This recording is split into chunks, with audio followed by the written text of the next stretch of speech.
Hello ladies and gentlemen, and welcome to another video in the F-14 Tomcat. Today we're going to be taking a look at the radar and some of the basic radar modes. To do so, first we're going to take a look at the Rio seat to get a better understanding of how the radar in this aircraft operates. So, in this back seat down here, we have our tactical display. This shows us anything that the radar picks up, anything that a data link is sending us. This is a tactical display. The actual raw radar display is this one right here. So that's the radar beam sweeping left and right, and when you see a radar return, it shows up on the bottom as a little spike. The computer then translates that down into a relative position on this display. A few basic things about the radar display, or a few things you're going to want to get mapped. So this stick down here is called the HCU control stick. This is how you'll control a cursor on that display. The other thing is the trigger. So notice that little reticle that I brought up there. You get that from pulling down the first detent of your trigger. Pulling down the second detent attempts to lock anything that you're hovering over. So if you're hovering over an aircraft and you pull that first detent, or that second detent, it will attempt to lock it. The different radar mode selectors are over here. We have PDSTT, which stands for Pulse Doppler Single Target Track, Pulse STT, which stands for Pulse Single Target Track, PD Search, which stands for Radar Pulse Doppler Search, TWS Auto, which is Track While Scan Auto, TWS Man, which is Track While Scan Manual, and RWS, which is Range While Scan. And then IFF, which is your Interrogate Friend or Foe, and this button changes what the display down here is doing, I believe. If we had the targeting pod hooked up and you hit IR, I believe it would switch to the view that is giving. But the long and short of these different modes are that single target track is the button you have to hit to actually lock on a target. I think I misspoke when I said you select down here what target to lock. This doesn't lock a target, it selects a target. These buttons lock the target. Track while scan. The difference between auto and manual is that auto automatically adjusts the azimuth, the range, the search pattern. It kind of looks around for you once it sees something. Track while scan manual doesn't automate any of it, and it gives you a little bit more control over where the radar is looking. Range while scan gives you the same kind of control that track while scan manual does, but from the brief reading that I did, it sounds like range while scan is a little bit better if you're trying to search a wider area, because it pans back and forth over a wider field of view.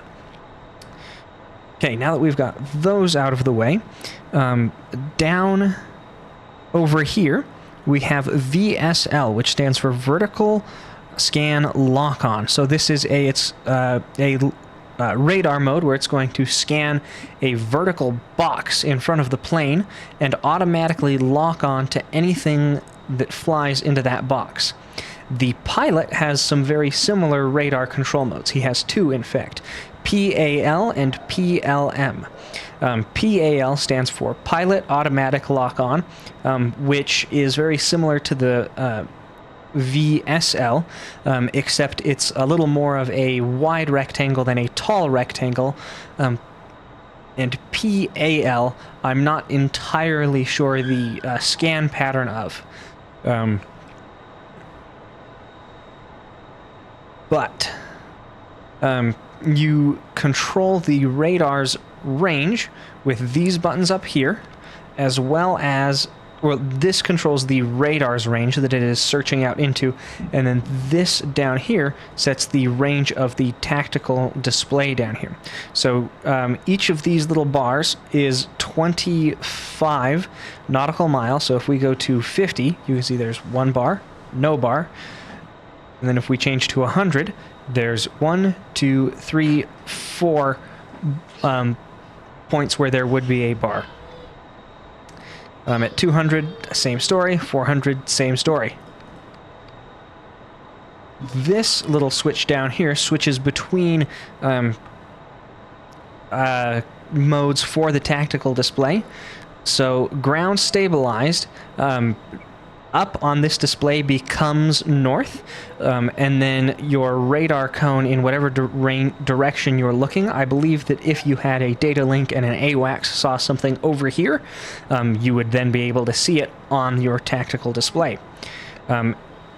AC STAB stands for, I believe, aircraft stabilized, which basically makes it so that up on the display is always forward of your nose.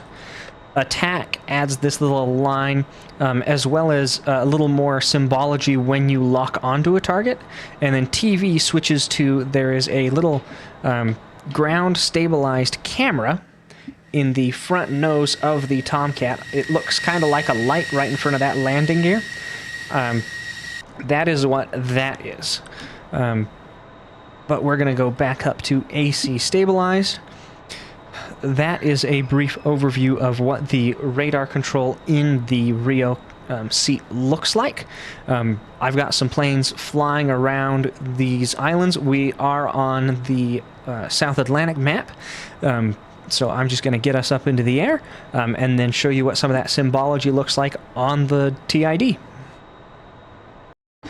All right, so we are back up in the air.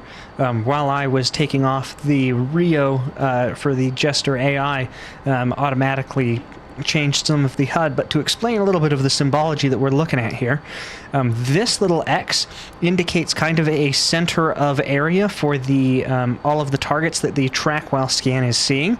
So there's 4 targets over here, and there should be 4 targets over there, but you can see it lost a couple over there, so now it's more weighted over here, which means it's probably going to lose that guy in just a moment. Yep, see, it lost that guy, so now it's focusing over on those guys even more. Those are a couple of IL-76s, just so that we had something to look at. Yeah, I can see their dots dead ahead of us. I don't know how well that's going to show up on the recording, but they are in front of us, so if I then hit 2, little bit of the symbology here is that all of these little more dull ones, well, all of these, when the icons are dull, that means that the track while scan is just looking at them. If I were to click on one of these, they get highlighted. That means that that's the one that's selected. So if I then come over here and hit PDSTT, we now only see that one because the radar, rather than scanning back and forth, is only looking at that one. We can see that it's locked because these 2 LEDs have illuminated. We probably should change this to a little bit lower range so that we have an easier time looking at the target. But that is how you, in a nutshell, as the Rio, do a pulse Doppler single target track lock. So if we then switch back to the pilot seat, here we go again. We can turn on all the missiles. It's going to take about 2 minutes for the Phoenixes to get prepped, so I don't expect to be able to fire those yet. But we can talk about the Sidewinder. So the Sidewinder, that's its searching tone. Mode. If I point that little crosshair 12 o'clock. closer to that target, the tone gets a little bit louder, but it doesn't quite see it perfectly well. If I hit the cage seam button, seam lock down here illuminates, and as I get closer to the target, the seeker head will be slaved to the position the radar is looking at, which will make it so that it's easier for the missile to see the target regardless of where I'm pointing that center cross. So we're fast at 5:30. Let's see how close we need to get a lock on these. I don't know how hot the engines for... yeah, see, so I hit the seam lock button. and the missile is giving us launch tone regardless of where we're looking, because it is looking at where the radar is pointing. So then if I pull the trigger, Closing. it will guide itself onto that IL-76. Splash. And his flares didn't do him a lick of good. Now, if I try to tell the Jester to lock up the target in front of us, oh, he does so. Sometimes he struggles at especially close ranges. But I'm going to break that lock, so we are no longer locked on that guy. And then I'm going to switch to PAL. So the radar, what it did is it scanned left and right in front of us. I'll hit it again, so maybe we can see the reticle move around. Closing. Wilco. You can see that reticle is moving back and forth. That's where the radar is pointing. So if I then come back up here, oh, it picked up that guy to the left first, which is one of the weaknesses of the PAL mode, is that it's wide, not narrow. But we can hit seam lock again. Missile Seeker is slave to that. Pull the trigger, and it goes to him. Now, maybe we don't want to use PAL mode. Maybe we want to use that vertical scan mode like I was talking about. So we can hit VSL. Okay, there's 280. High. And I saw the diamond move up there.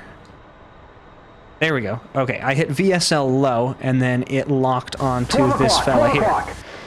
So if we switch to Sparrows, 250 knots. we should be able to On a 6. Be angry launch, because we have got a positive lock, and yep, that missile is tracking. But it missed. He must have popped some chaff, because they do in fact have chaff. He's on our 12. Ain't gonna get better than that.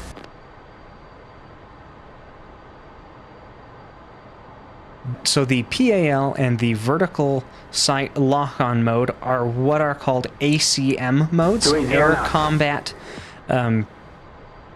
Maneuver. They're essentially if you don't have time for the Rio to, set the radar up, move that cursor over a target and click to it, especially in closer range combat. These VSL and PAL modes can be incredibly useful to just get a quick lock on a target.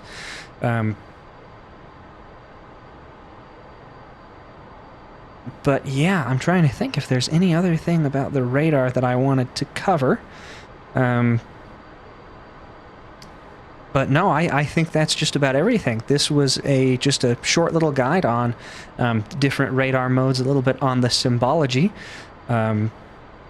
Thank you everyone for watching, and I hope you all have a wonderful day. Bye.